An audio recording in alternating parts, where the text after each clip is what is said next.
itu. Sekarang masalah hitung-hitungan ekonomi. Wa atidzal qurba haqqahu wal miskina wabnas sabil. Kerabat nih, zal qurba itu sing duwe dzil qarabah yang punya unsur kedekatan. Unsur kedekatan tuh ngendikane Nabi itu ada 3 kelompok yang ada unsur kedekatan. Itu ada di hadis sahih. Ada orang yang sampai punya 3 unsur kedekatan. Misalnya secara genetik itu kerabat, misalnya saudara atau keponakan. Sudah secara genetik kerabat ditambah dia juga kerabat atas nama agama, agamanya juga sama, Islam. Sudah gitu ditambah faktor geografis, memang secara fisik, secara geografis dia juga dekat. Misalnya sampai urip tetangganan adik atau kakak, agamanya sama, unsur genetiknya juga sama, dia secara fisik juga tetangga kita. Itu namanya punya 3 hak, salah satu hukukin ngendikane. Itu prioritas karena dia berhak mendapat segalanya karena dekat, punya unsur 3. Ada yang hanya punya unsur 2, misalnya dia dekat karena fisik tetangga kita tapi tidak ada hubungan darah, tapi ada hubungan satu Islam, satu agama. Terus nomor 3, orang kafir yang tetangga kita, itu dia hanya punya hak satu kebaikan karena dia tetangga kita maka berhak mendapat kebaikan. Terus ngendikane Nabi, ketika kerabat ini dirawat oleh yang wajib dan tidak ada tabdzir, maka menjadi berkah. Kula bolak-balik matur nggih ngaji teng budi-budi teng Jogja teng budi-budi. Allah itu Rahman nggih. Ini kita pakai teori ilmu tasawuf, pakai teori modern sama. Allah itu Rahman, ndak mungkin lah. Ada orang kok sampai miskin taruhannya ndak makan tuh harusnya ndak mungkin. Nah, kenapa banyak di kampung-kampung di mana-mana di mana orang tua renta nganti ra duwe duit blas, nganti ra duwe beras blas, nganti ape mangan kange? Itu menurut teori agama itu harusnya tidak mungkin. Karena manusia itu ditakdir mesti punya kerabat, punya keluarga. Andai kan tiap keluarga itu melakukan kewajiban minimal, yaitu kebutuhan makan misalnya, kewajiban apa? Minimal. Tentu harusnya tidak ada orang yang miskin sampai taruhannya tidak mah. Wong nek wis tuwek mangane sepiro? Mbok kei beras 10 kilo mbek dhuwit 1.000 sakulan wis cukup. Karena orang wis tuwek iku mangane rantai akeh. Ora kok mangane manol sing 2 piring napa? Entek. Kudune ora ana wong tuwa sing taruhane sampai ndak makan. Kalau ada kejadian begitu berarti faktornya tidak mengindahkan syariat. Itu orang-orang yang kaya di situ yang mestinya berkewajiban atas nama kerabat. Atas nama kerabat nggih. Ini catat ya. Atas nama kerabat. Itu yang wajib ngurus. Nah, tapi zaman akhir itu orang kan pakai teori modern. Makanya kula nu rapati setuju mbek teori negara nggih. Bahwa yang kaya itu ngrumat yang miskin. Sebetulnya harus ditambahi yang kaya dan ada unsur kerabat. Lo bolak-balik debat nggih. Misalnya ngeten. Saya kaya, punya uang 1 miliar misalnya. Punya orang tua, punya keponakan. Tentu kewajiban agama saya hanya wajib saya sama orang tua sama keponakan saya. Bahwa di situ ada tetangga yang miskin nggak makan. Saya kalau tahu itu wajib menyumbang dia. Tapi sebetulnya dari awal kewajibannya orang itu saat tidak makan adalah sama anaknya atau sama saudara kandungnya. Artinya yang paling disalahkan secara syariat saat orang tidak makan tentu anaknya kandung atau saudaranya kandung. Seperti aturan dalam ahakul aulia bitaswid. Dengan aturan begitu harusnya tidak ada orang sampai tidak makan karena kewajiban aini, kewajiban fardu ain itu sudah ditanggung oleh keluarga yang ada unsur kerabat. Makanya Quran berkali-kali yas'alunaka madza yunfikun qul ma anfaqtum min khairin falil walidaini wal aqrabin. Kerabat itu diulang-ulang. Karena kalau kewajiban kerabat ini hilang, maka yang ada hanya kedengkian sosial. Kedengkian sosial artinya ngeten, misalnya sampean ditakdir tanggane SBY atau tanggane Gus Dur atau tanggane Yusuf Kala. Sawangane angger wong ramangane saleh SBY, saleh Yusuf Kala. Anak ngono wong Jakarta rak mari dosane SBY Yusuf Kala. Wong ramangan paling akeh teng Jakarta, mboten teng Bojonegoro, teng Putih. Lah Temangsang ngisor tol. Ngisor tol sering digusur mbek Satpol PP. Padahal dhuwure tol sing liwat Pak SBY Yusuf Kala. Presiden betina apa? Liwat tol. Ngisore tol banyak orang yang tidak mampu. Dan itu ya tetangganya, wong betina tetanggane istana. Tapi secara syariat tidak bisa. Yang paling salah adalah keluarganya. Karena secara syariat ada aturan main. Nggih. Wa alal mauludi lahu rizquhunna wa kiswatuhunna bil ma'ruf. Mauludlah itu ya siapa yang diberi kelahiran itu yang harus paling bertanggung jawab. Ini penting kalau aturakan karena sekarang teori modern itu menabrak teori kerabat. Orang tuh lebih seneng mengunsurkan itu kaya dengan miskin. Itu kayak teori zaman PKI. PKI itu kalau melihat orang kaya itu jenis berjuis penghisap. Dia memanfaatkan psikologi wong melarat jenis kaum proletar, kaum miskin, kaum buruh. Kaum buruh ditempatkan terhormat, kaum kaya dikatakan berjuis penghisap. Sehingga teori PKI adalah gimana wong melarat sebuah gedeng wong juga. Mereka lupa bahwa untuk menjadi miskin beneran itu sebetulnya karena banyak aturan syariat yang dilanggar. Saya itu pernah penelitian di Jakarta, di Jogja, di kota-kota besar. Hampir semua kemiskinan yang fatal itu karena silaturahim yang hilang. Ya, saya berani bertaruh di depan Allah. Saya ngomong ini di depan Tuhan. Dan saya bertanggung jawab sampai nanti di akhirat. Hampir semua kemiskinan itu karena menabrak hak silaturahim. Kamu jangan mengartikan silaturahim kayak wong lugu-lugu.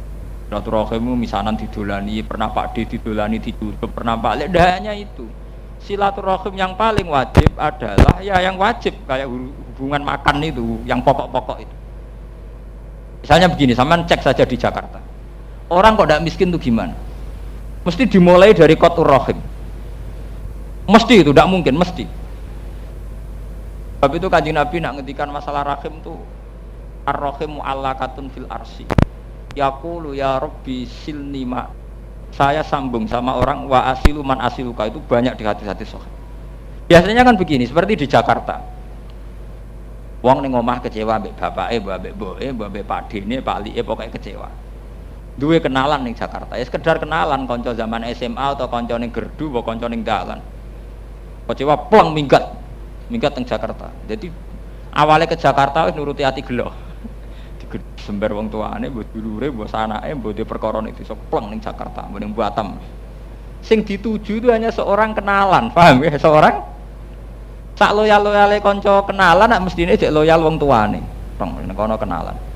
Ya, di sana dicarikan pekerjaan karena tidak punya SDM, tidak dapat pekerjaan. Akhir melok Temangsang isore jembatan, mau ning Kali Adem, boh ning Kramat Tungkak, mau ning Des, pokoknya Temangsang ning Jakarta. Ini wong Temangsang kadang ya ketemu mbek cewek NTT mbok Batam wis ketemu. Mau jenenge wong mutung kawin ya ora kandha wong tuane, iku enak kawin. Iku enak apa? Iso wae kumpul kebo. Bisa dibayangkan wong Bojonegoro untuk wong Riau, wong Rembang untuk wong NTT. Kawine ora atas nama keluarga, ndekne mutung mbek keluarga. Sing wedok ya faktor mutung, sing lanang faktor mutung. Wis kawin. Kok kawin ora kawin, semoga akhirnya dia anak.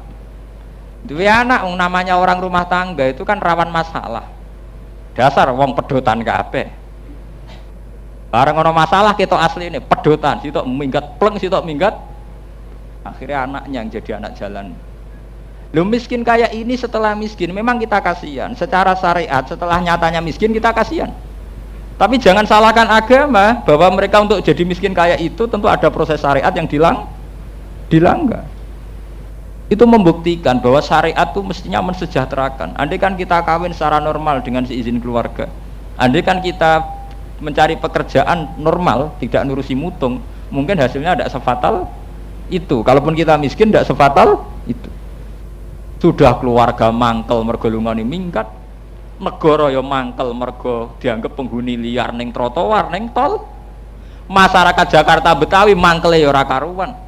Mergo gara-gara dia pendatang tidak mengindahkan etika setempat. Aku nang Betawi asli, nak maksud pendatang tak ngamek. Wong kula gak ada santri tiyang Betawi kata. Wis Gus muga-muga pendatang kere kabeh. Saya itu banyak kenal orang Jogja, orang Jakarta asli. Rata-rata dengan pendatang tidak seneng karena ciri utama pendatang itu enggak mengindahkan etika yang sudah berjalan di masyarakat situ.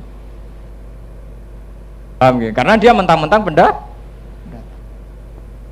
Anak-anak yang pacaran di Jogja, di Jakarta atas nama mahasiswa dan mahasiswi itu orang-orang yang kalau di kampungnya tidak berani pacaran.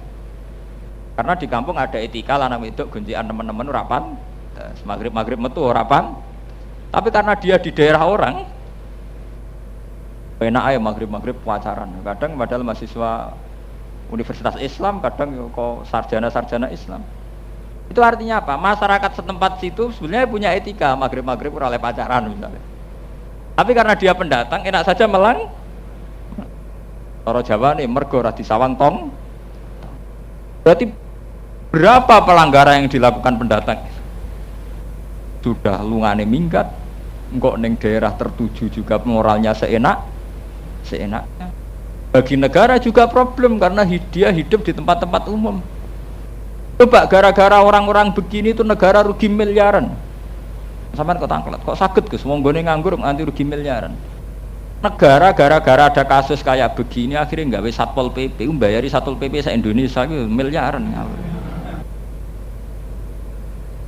Gara-gara kasus ini kan negara akhirnya mengeluarkan ongkos Satpol apa? Baru ngono kecekel dikembalikan ke daerah asal. Kowe ku entek miliaran nyangoni meneh. Lah kok wong belum toh balik meneh, lah repot toh. Misalnya sing wis diusir ke Jakarta, balik ini Surabaya. Sing keusir ke Surabaya, balik pusing negara.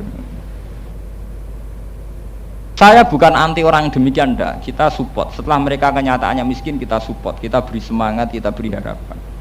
Tapi inti dari syariat bahwa silaturahim penting itu tetap penting. Ya cuma silaturahim dalam konteks modern itu kita artikan sowan Pak Lek, Pak Denyu jam enggak, silaturahim itu lebih dari itu. Bahwa hubungan rahim itu akan mensejahterakan.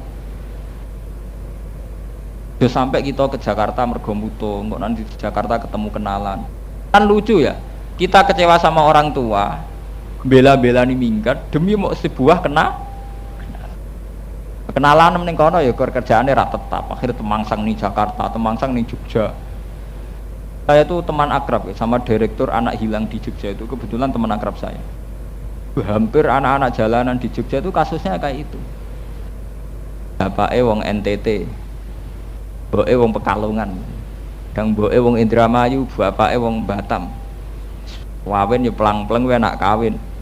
Bariku ndek anak loro pegatan mbok padha ilange, takoki sing mantan bojone. Lah sekarang suami kemana? Ndak tahu, pergi juga gak bilang.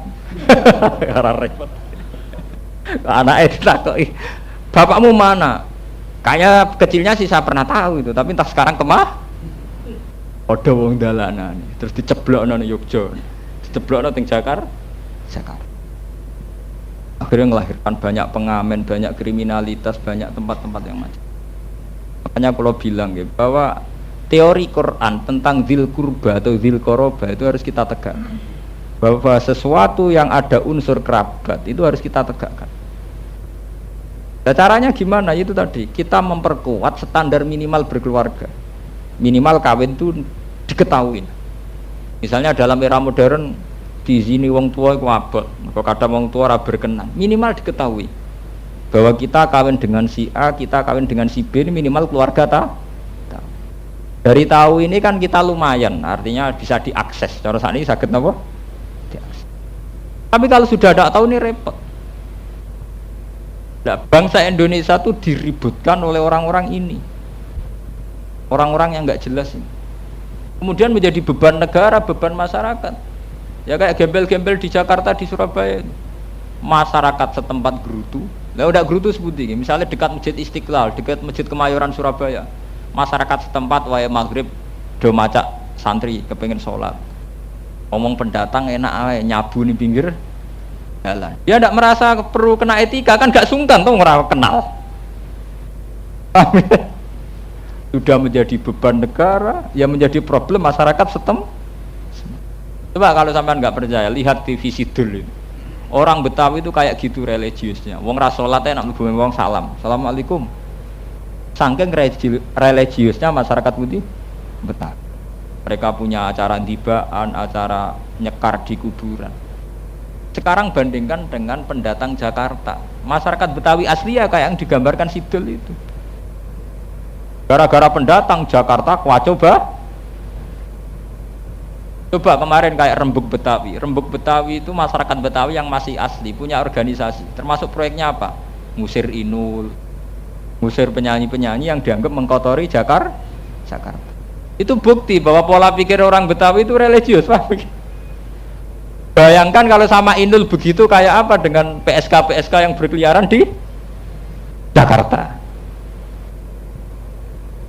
Artinya orang yang melanggar aturan syariat itu ya melanggar, menjadi beban negara, menjadi beban masyarakat setempat. Sudah gitu mau pulang kampung tidak mungkin karena berangkatnya minggat. Lah iku balik teng silaturahim. Berangkatnya nuruti minggat, nuruti emosi. Utang palik era oleh, wis ra palik-palikan. Lah kok palike wis ra ponak-ponak. Nah. Sampai wong tuane iki ngoten, wis anak ngono, wis ra anak-anakan, wis gak mbok-mbokan. Mesti semua itu kasusnya karena qatur rahim. Saya itu peneliti, saya itu meneliti itu bertahun-tahun. Fenomenanya mesti begitu. Fenomenanya mesti dimulai dari qatur rahim. Sebab itu Rasulullah itu begitu memuji yang namanya silaturahim. Cuma silaturahim di zaman akhir mau diartekno dolan gruduk iku mboten seneng. Kula nganti kiamat ra seneng. Iku ngel-ngelo wong jenenge ora silaturahim bulat nek jenenge. Wong nganggur-nganggur njen senengane do. Nganggur ketemu wong ndak begitu maksudnya itu nggih.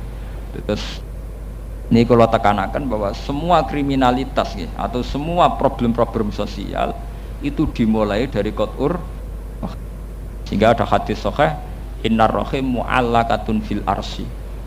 Aqulu ya rabbi silman yasiluni waqta man qata'ani. Ya Allah, rahim, unsur rahim itu ada di aras.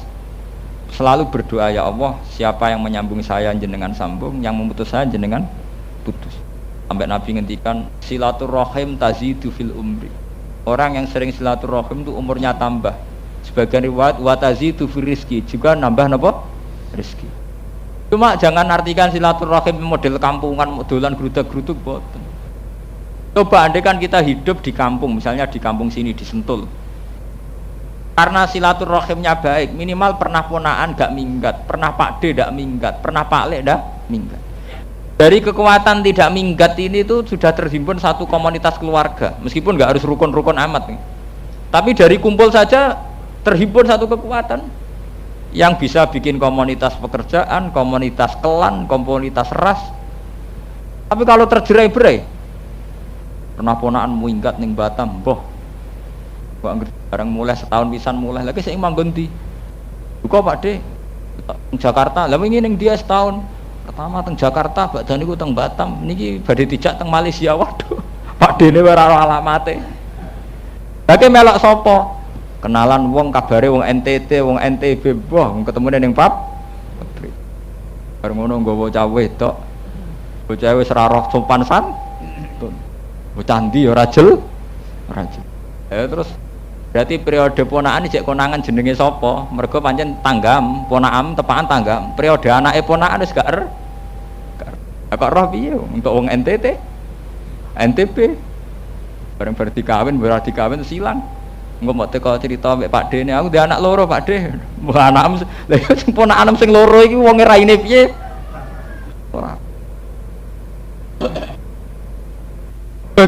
kayak apa kesulitan sebuah keluarga kalau sudah ngadepi fenomena yang centang perenang kayak ini sudah kacau balau itu. Yang ngono SBC kan mikir. Bener SBC apa ngantor liwat tol ber padahal ngisore tol ya wong kelaparan. Ya diurusi ya pusing kenapa? Paling nelpon menteri pekerjaan umum Satpol PP kerahno. Akhirnya betina delok berita TV Satpol PP go bego. Buat dino ngerubah kok gak entek-entek, zaman pikir hebatnya wong nekat ya. Kalau mulai cilik zaman Pak Harto, ya, sampai era Gus Dur, era Habibie, Megawati sampai SBC. Kurang bedino ada kabar penggusuran, lho kok entek-entek. Saking banyaknya jumlah orang nggak jel. Mana tiap blok TV jarak mesti ada berita apa? Penggusuran, penghuni li. Iya. Itu orang entek-entek nganti saiki. Padahal negara sudah bikin Satpol PP se-Indonesia. Jakarta tok nganti saiki ora entek. Lah misale Satpol PP diarahno ning Kramat Raya ning mbok jebulin Jakarta Selatan ngono meneh. Jakarta Selatan digusur Ciledug ngono men. Terus puter. Entekno begomu. Nah terus antiknya Quran ayat ini ditutup wala tubadzir tabdzira. Bahwa Anda dalam menyantuni keluarga itu jangan melakukan tabdzir.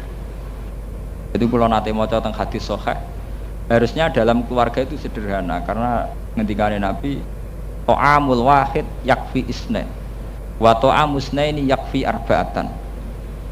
Jatah rezekinya orang satu itu normalnya nyukupi orang dua. Jatah rezekinya orang dua normalnya nyukupi orang empat. Saya itu bisa merasakan sekali. Zaman kula mondok melarat, zaman kula merantau ning Yogyakarta meramat. Niku merasakan sekali. Misalnya saya karena keceluk Gus, keceluk dianggap iso ngaji, sering untuk salam templek misalnya. Santri karena orang terkenal ngalim, tentu rantuk salam templek. Misalnya begitu. Tapi gara-gara satu orang sing untuk salam templek saja, itu wis iso nguripi santri di sekeliling. Begitu juga pabrik, karena dia sarjana, dia kaya, tentu punya pabrik. Karena punya pabrik bisa mempekerjakan orang 10 sampai 20. Yang bisa kerja ini kemudian kembali ke keluarganya, karena dia bisa kerja, menghidupi yang tidak kerja. Itu teorinya Nabi. Ta'amul wahid yakfi isnain, wa ta'amusnaini yakfi arba'atan. Artinya sebetulnya begitu mudah untuk merecovery ya, untuk menjembatani sebuah keluarga yang besar itu sebetulnya begitu mudah. Karena jatah rezekinya orang satu bisa dipakai orang dua bisa 4 dan seterusnya. Tapi kemudian menjadi tidak mudah saat orang melakukan tabdzir. Misalnya kados kula, misalnya gaji kula 2 juta misalnya, atau 1 juta. Kalau saya tidak tabdzir, misalnya HP ya merek seadanya, TV ya merek seadanya, pokoknya asal TV.